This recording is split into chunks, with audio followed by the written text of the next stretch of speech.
것을 의탁하며 예수님 이름으로 기도하옵나이다. 아멘. 아멘.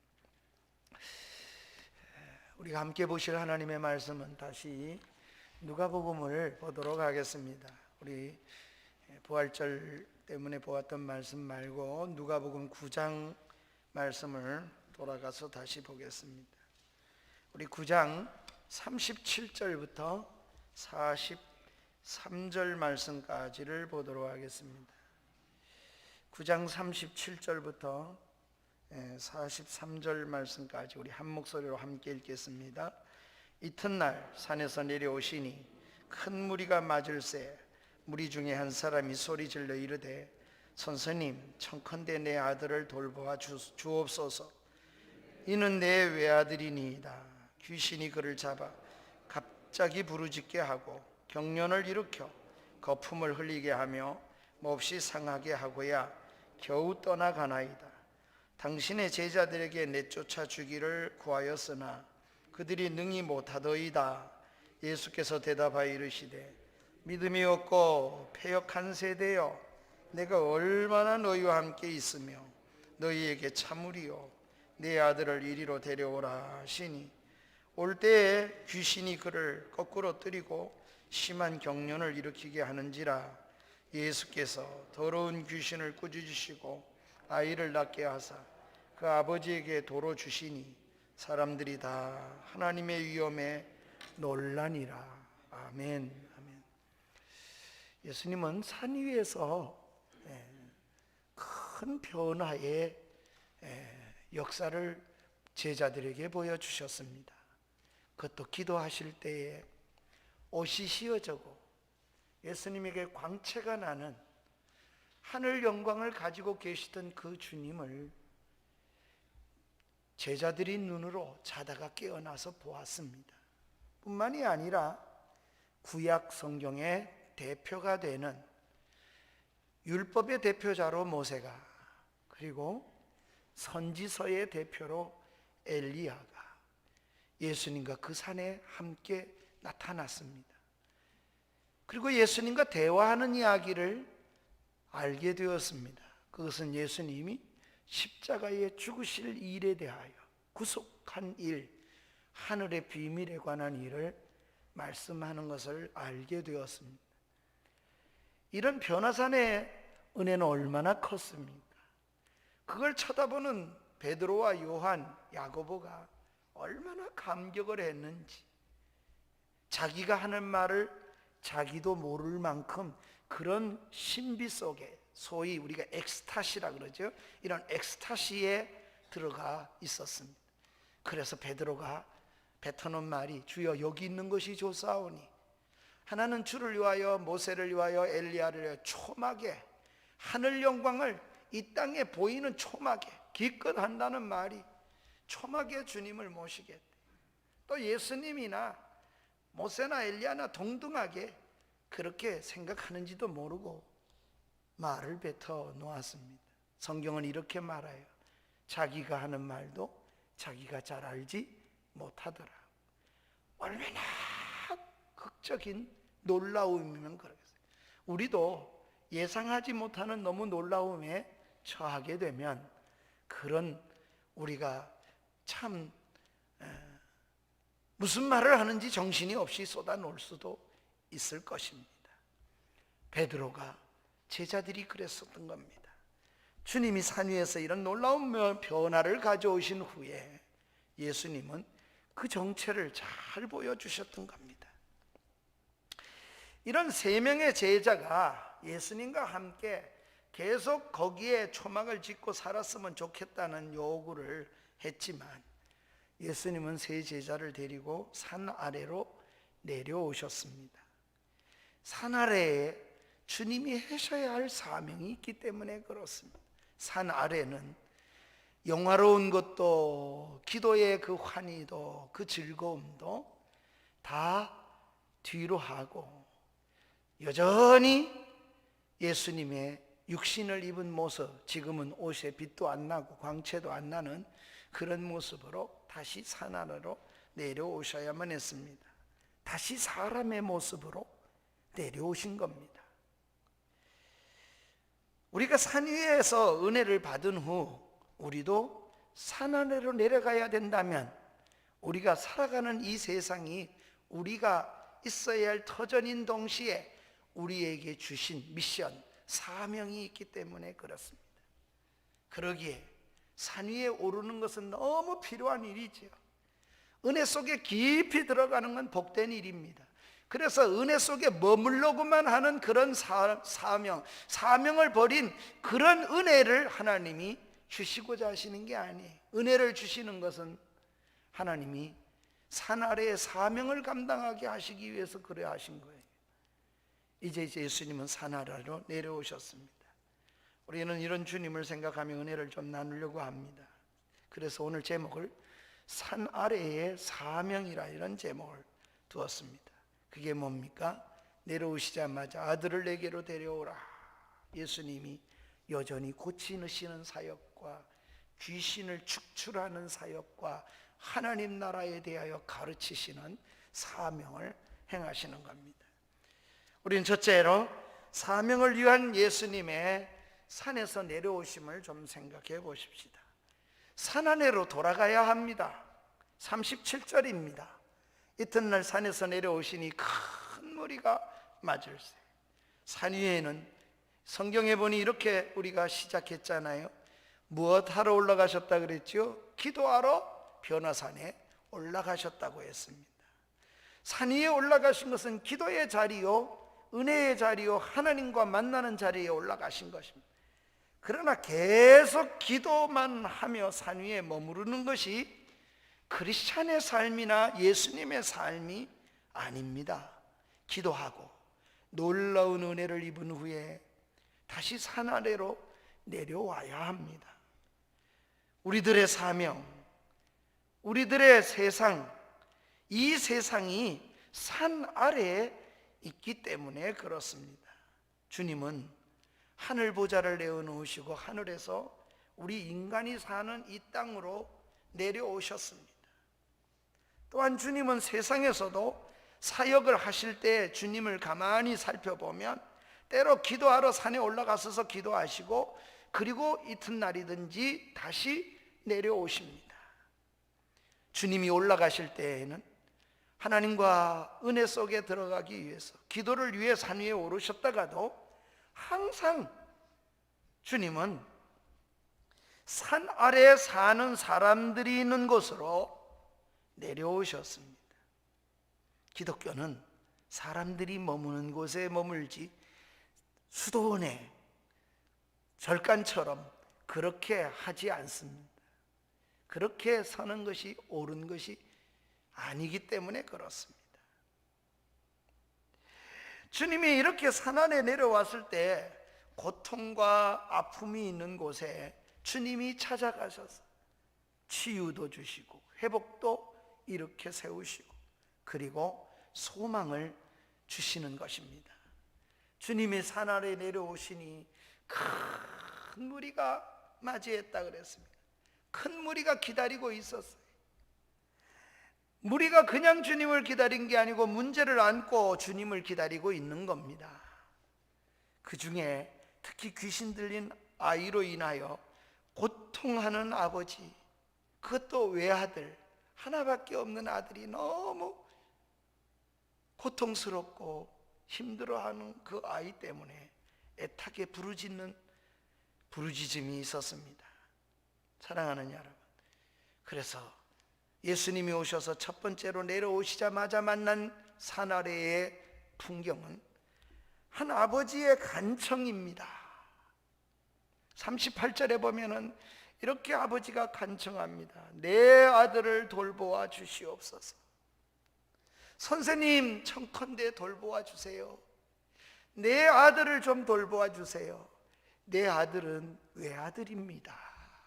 이러면서 그 아버지가 예수님께 나와서 요청을 한 겁니다. 아들 문제로 가지고 안타깝게 여기는 아버지가 있었습니다. 외아들입니다. 그러나 귀신에 사로잡힌 아들입니다. 귀신이 아들을 경련을 일으키게 하고 거품을 내고 쓰러지게 했다고 했습니다. 아마 간질병 같은 비슷한 증세를 사단이가 했던 것 같아요. 저도 학교 다닐 때, 고등학교 때 제 옆 짝꿍이 어느 날 갑자기 옆에서 막 소리를 지르고 눈은 동공이 이상해지고 몸은 막 비틀고, 그리고 그냥 의자 뒤로 넘어졌어요. 너무 놀랐어요. 근데 선생님이 다행히, 저는 성경에서는 간질병을 보았지 본 적이 없었거든요. 그래 아이들이 너무 놀래가지고 아이를 이렇게 우리가 전부 둘러서서 만질라고 주물라고 그러니까 놔두라고 선생님. 근데 눈도 손도 막 돌아가고 한참 동 버드덩 그러더니 한참 있으니까 하나도 안 그린 것처럼 멀쩡했어요. 너무 놀랐어요. 정신이 돌아오니까 그걸 기억을 못하는 거예요. 선생님이 다행히 간질병이다 이렇게 얘기했는데, 충격을, 뇌에 충격이 있어서 그래서 그런 일이 있다 그런 얘기를, 아마 이 아이도 사단이가 아주 영이 들어가서 역사한 것 같아요. 그러니까 온몸을 비틀고 거품을 입에다 내뿜고 쓰러지는 겁니다. 그리고 몸을 몹시 상하게 했다 그랬으니까, 다른 성경은 불에 물에 뛰어들어갔다 그랬으니, 야 이거 그냥 광적으로 이렇게 몸을 상하게 만들어지는 겁니다. 이런 자녀를 둔, 이런 아들을 둔 아버지가 얼마나 안타깝겠어요. 예수님은 그런 아픔을 치유하시고 아버지에게 회복된 아들을 안겨줌으로써 기쁨을 누리게 하신 겁니다. 산에서 내려오신 주님이 문제 해결을 했던 것처럼, 사랑하는 여러분, 우리도 주님과 함께 은혜의 자리에 올라가는 이유가 있어요. 그것은 여러분을 통하여, 우리를 통하여 세상 사람의 문제를 또 해결하는 역할에 주님의 손과 주님의 발이 되기를 주님이 원하시는 겁니다. 내가 그 주님의 손을 대신해야 되고, 우리가 그 주님의 발이 되어서 그리스도의 역할로 여러분을 통하여 이 세상이 치유가 되고, 그렇게 삭막하던 것이 오히려 회복이 일어나는 역사가 신자를 통하여 되어지기를 주님이 원하시는 겁니다. 오늘날 우리 자녀들이, 사랑하는 여러분, 영적으로 그렇게 고통을 당하고 있는 것은 아닐까요? 영적으로 병들고 세상에 지친 자녀들이 우리의 자녀들은 아닌지요? 그런 상황에 주님께 간구하는 아버지입니다. 자녀를 위하여 간구하는 시간이 여러분 얼마나 된다고 생각합니까? 아이를 위하여 공부해라, 어떻게든지 공부해가지고 좋은 공부, 좋은 대학, 이게 전부인 것처럼 생각하는, 혹시 그런 부모로서만 남아있지 않습니까? 아니면 내가 자녀를 위하여 정말 기도하며 그 영적인 문제를 언제나 안타깝게 생각하고 그것이 언제나 우선이라고 생각하며 살고 있습니까? 우리가 중심해야 될 것은, 주님께 자녀를 향하여 기도하는 것은 평생 해야 할 어쩌면 사명일지도 모릅니다. 우리가 붙잡아야 될 그 걸음이 그것입니다. 하지만 문제 앞에 제자들은 어떠했습니까? 또 이 문제 앞에 선 제자들을 향하여 우리 주님이 탄식했던 것은 무엇입니까? 두 번째로 우리가 생각할 것은 무력한 제자들의 주님의 탄식을 좀 생각해 보십시오. 귀신 들린 아들을 둔 아버지는 제자들에게 고쳐달라고 제자들에게 데리고 왔었습니다.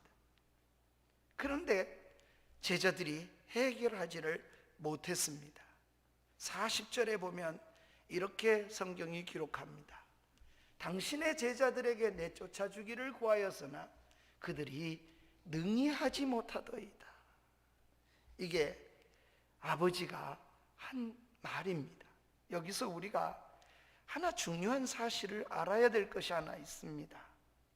그것이 무엇입니까?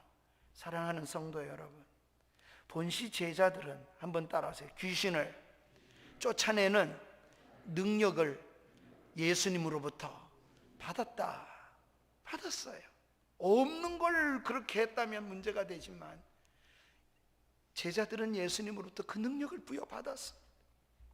귀신을 쫓아낼 수 있는 능력을 부여받았어요. 하나님께로부터 부여받았어요. 1절에 보면은, 오늘 본문 장수의 1절에 보면 이렇게 말합니다. 예수께서 12제자를 불러 모으사 모든 귀신을 제어하며 병을 고치는 능력과 권위를 주시고, 하나님께서 제자들을 불러 모으시고 그 제자들에게 능력과 권위를 주셨어요.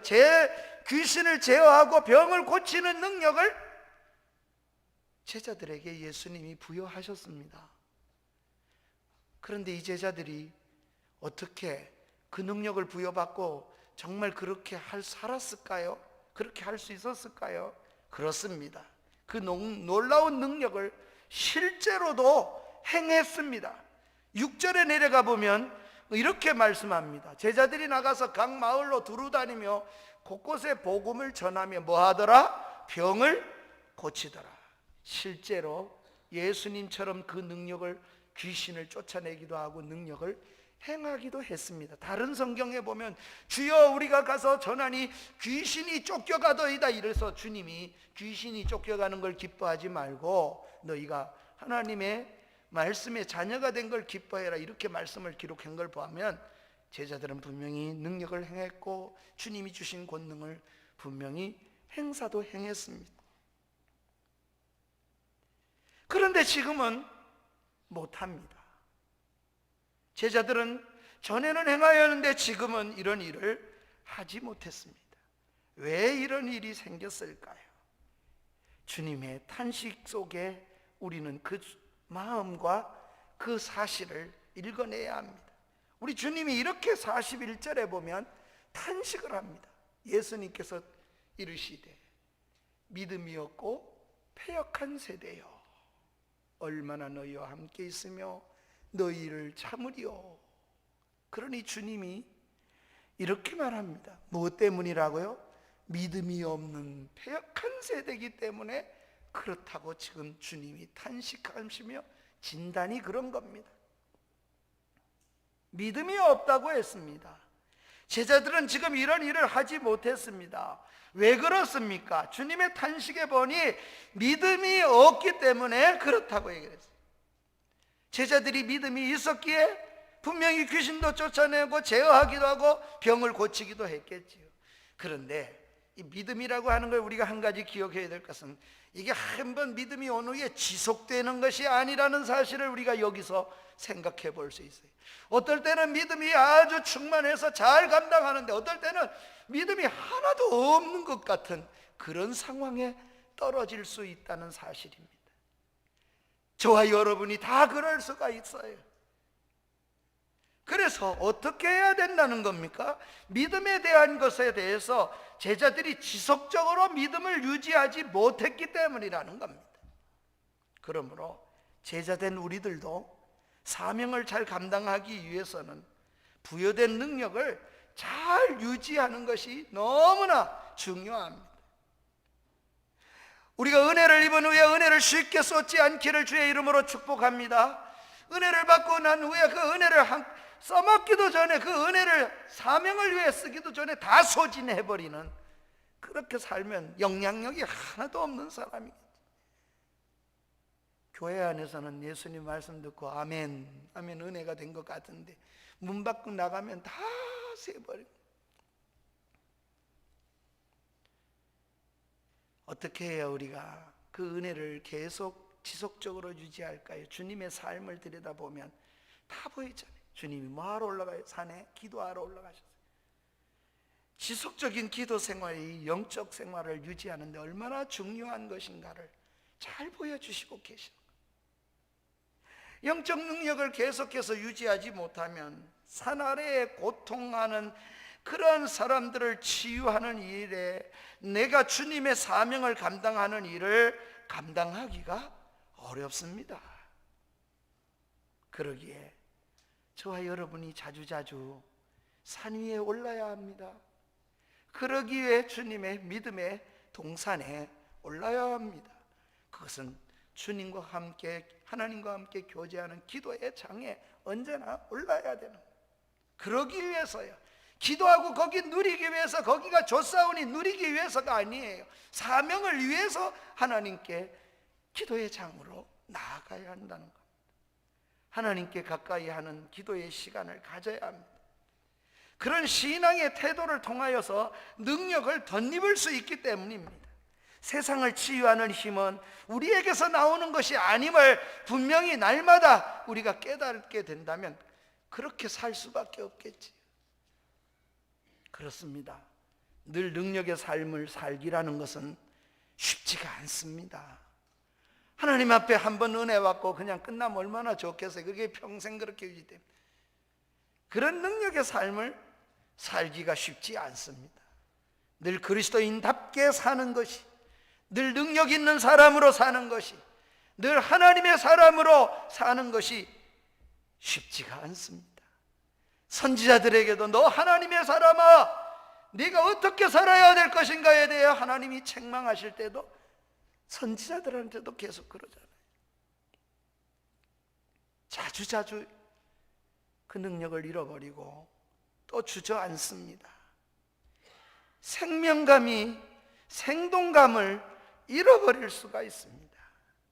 이러한 제자들의 모습은 주님이 답답하게 여기셨어요. 주님이 정말 탄식하셨어요. 언제까지 내가 너희와 함께 있어야 하겠느냐. 41절에 우리가 살펴보았지만 그 41절이 주님의 탄식입니다. 내가 너희와 얼마나 함께 있으며 너희의 참으리요. 이게 주님의 탄식입니다. 교회와 그리스도인들을 바라보시며 정말 믿지 않는 사람들이 교회는 다르고 그리스도인은 좀 다를 것이라고 알았는데, 그래서 다를 줄 알았는데 무력한 모습을 보고 세상이 뭐 하는 줄 압니까? 탄식하는 겁니다. 예수 믿는 것들도 더 크고 더 못됐어. 이런 것에 한탄하는 거죠. 사랑하는 여러분, 우리의 힘을 살리기를 축복합니다. 영적 능력을 유지할 수 있기를 주의 이름으로 축복합니다. 끊임없이 기도하고 끊임없이 말씀으로 무장하고 끊임없이 주님의 생명줄을 놓으면 끝나는 줄 알고 연속적으로 주님을 바라보고 연속적으로 의지하지 않으면 우리는 뭔가 할 줄 아는데 했던 것이 있기 때문에 허세는 부릴지 몰라도 그 능력은 나오지 않습니다. 한번 따라합시다. 능력은 내게서 오는 게 아니고 위에 계신 하나님으로부터 오는 것이기 때문이다. 할렐루야. 그게 정말 주님으로부터 온다 그러면 우리는 계속 의존을 해야 돼요. 영적 능력을 유지하고 무장해야 합니다. 산 위에 오르고 내려와서 우리의 삶의 현장을 치유하는 사명을 감당해야 합니다. 은혜의 동산에 올라왔으니까 주일날마다 말씀이 들려주시고 하나님의 은혜가 내게 이렇게 여겨지십니까? 그러면 그 능력을 가지고 우리의 가정이 치유가 일어나고 내 직장과 삶이 치유가 일어나야 하는 거예요. 지금도 이 세상은 우리의 능력의 손길을 정말 필요로 하고 있습니다. 너 왜 이래? 하나님의 사람 너 믿는다고 하면서 너는 왜 그래? 그렇게 능력이 있는 사람을, 그렇게 하나님의 사람을, 야 다르다 하나님의 사람이, 그 하나님의 사람을 지금도 세상은 기다리고 있습니다. 산 위에서 내려오실 때 큰 무리가 기다리고 있었던 것처럼 지금도 그렇습니다. 주님의 능력으로 교회와 그리스도인들이 세상에 다가갈 수 있기를 주의 이름으로 축원합니다. 이제 주님의 치료를 우리가 살펴보도록 하십시다. 세 번째로 주님의 치료입니다. 네 아들을 이리로 데려오라. 41절을 다시 보면 주님이 네 아들을 이리로 데려오라 하셨습니다. 주님의 말씀입니다. 우리는 문제를 정말 진정한 솔루션이신 예수님께 데리고 가야만 합니다. 다음 세대를 주님께 바르게 인도해야 합니다. 주님께 데리고 가십시오. 자녀의 문제도 어려서 시간이 빠를수록 좋은 거예요. 주님 앞에 데리고 가십시오. 교회에 데려가는 게 아닙니다. 모임이 아닙니다. 주님께 데려가야 합니다. 그 주님을 만나게 해주는 것이 사는 비결입니다. 목사라도 내 자식이라 할지라도 주님 앞에 데려가지 못하는 경우를 경험해 보는 거예요. 길러 보면서 안 되더라고요. 그 어떻게 하겠습니까? 별도로 영성훈련에 3일간 나오지도 못하는데 보내놓고 기도한다. 아버지는 네가 그 가운데 그 수련을 통해서 정말 살아계신 주님을 만나고 돌아오기를 바란다. 더러운 아들은 정말 달라진 모습을 보았습니다. 또 본원으로 돌아가지만 하나님이 살아계시다는 걸 체험한 아이는 본연으로 돌아가더라도 분명히 하나님을 어떻게 사랑해야 되는지를 알게 되잖아요. 모임이나 교회로 데리고 와서 끝났다 생각하지 마십시오. 주님께 가야만 합니다. 내게로 데려오라 그러죠. 주님을 만나게 해야 합니다. 공부, 이런저런 스펙을 위한 노력은 하지만 그러나 그 무엇보다도 주님과 만나게 해야 되는데 혹시나 나는 잊고 사는 건 아닌가? 부모된 부분이 이 부분을 잊고 살면 평생 후회할 겁니다. 눈물이 관에 들어갈 때까지 눈물을 흘려야 할지도 어쩌면 몰라요. 사랑하는 여러분, 주님의 데려가는 일도 그렇게 수월하지는 않습니다. 또 이런 일을 행하려고 하면 반드시 박해와 방해 공작이 있습니다. 주님께 데려가려고 하는데 편안하게 가고자 만들어 놓지 않습니다. 누가 있어요? 영적인 존재가 있어요. 사단이 그렇게 만들어 놓지를 않습니다. 그래서 어떻게 합니까? 귀신이 오늘 본문에도 방해하는 그런 모습을 볼 수 있습니다. 주님을 만나도록 데려오는 중에 귀신이 방해합니다. 어떻게 방해합니까?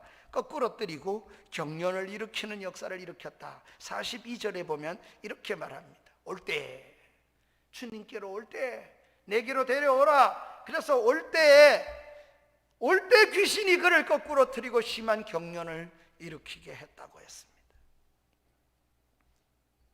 사단의 방해가 심했습니다. 무서운 증상이 나타났습니다. 그래도 주님께 데리고 가야 합니다.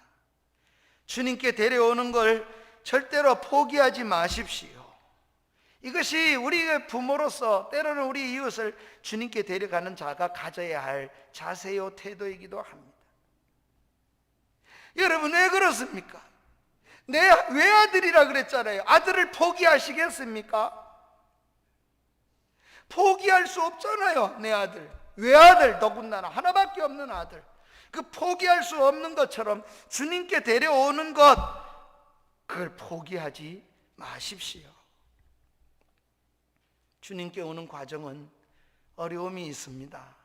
영적으로 깊이 들어갈 때도 반드시 어려움이, 마귀가 그냥 놔두지 않아요. 기도하려고 마음 먹고 기도해야겠다 그러면 반드시 기도하지 못하도록 바쁜 일을 만들어 놓든지, 생전 찾아오지 않던 사람이 찾아오든지 방해합니다. 그러나 극복하고 주님께 데려옵시다. 그러면 예수님이 해결하시고 아들을 아버지에게 도로 돌려주셨습니다. 도로 돌려주실 때에는 아들은 완전히 회복된 아들로 돌려주시는 줄 믿으시기 바랍니다. 주님께 데려오면 주님이 아들을 고쳐서 내게 돌려주십니다. 우리도 어떤 문제이든지 주님께로 데리고 오십시오. 그리고 주님의 치유를 받을 수 있기를 주의 이름으로 축원합니다. 주님께 데려오는 것도 우리가 그런 것도 해야겠지만, 이 본문은 우리에게 하나의 산아래의 사명을 우리에게 아주 생각하게 만듭니다. 이런 말입니다. 우리가 주님으로부터 능력을 입고 치유와 권능을 받았다면 우리가 주님의 손노릇과 주님의 발이 되어서 그 치유의 사역을 우리가 해야 한다는 사실을 가르쳐주고 있습니다. 그렇게 하기 위해서 이제 우리 모두가 능력 있는 제자가 돼야만 된다는 겁니다. 그러니 우리 모두가 주님 앞에 능력 있는 제자가 되어야 되겠습니다. 내게 오면 주님께 오는 것이고, 나를 만나면 주님을 만나는 것이 되도록 그렇게 살아야 되고, 그렇게 행하려고 힘을 써야 되겠습니다. 내가 주님의 손을 대신하는 사람이 되십시다. 그러기 위해서는 내가 주님의 은혜로 변화를 입어야 합니다. 능력 있는 삶을 살아야 합니다. 주님처럼 살아야 합니다. 주님이 답답해하는 제자, 주님이 안타까워하는 성도로 살아가는 것으로 만족하지 마십시다. 그렇게 탄식하며 주님이 안타까워하는 그런 제자에게는 데려가봤자 아무 능력이 일어나지 않기 때문에 그렇습니다. 산 아래 사는 우리들입니다. 이 산 아래는 문제가 여전히 있습니다. 산 위에서야 주여 여기 있는 것이 좋사오니 초막셋을 짓고 너무 영광스러워요. 자기가 무슨 말을 하는지도 잘 모를 만큼 이런 엑스타시에 들어가 그렇게 될 수 있겠지만, 하나님의 은혜가 넘치는 그 순간에는 우리 모두가 그럴 수 있지만, 거기에 머물게 하기 위해서 하나님께서 은혜를 주신 건 아닙니다. 사명 때문입니다. 그러기 위해서 사랑하는 여러분, 산 아래 문제를 해결하기 위해서 주님이 산 위에 오르셨던 겁니다. 교회가 그런 일에 쓰여지는 해결자로 남는 것이 시대의 교회가 되어야 합니다. 오늘 성도가 그렇게 되어지는 것이 하나님이 원하시는 뜻입니다. 영적 문제 해결사로 나서야 합니다. 내가 기도하면서 누군가가 힘을 얻고, 내가 말하면 누군가가 소망을 얻고, 내가 말하면 오히려 다른 사람이 옳게 가야 되겠구나, 저 말이 옳아, 그렇게 사는 게 옳겠구나, 이렇게 영향력이 미치는 사람으로 살아내야 합니다. 이것이 신자가 살아내는 이유요, 신자에게 은혜를 주신 이유요, 능력을 부여하신 하나님의 뜻입니다. 나를 만나는 사람들이 예수님을 만나고, 나를 만나는 사람들이 행복해지도록 그렇게 살아내십시다.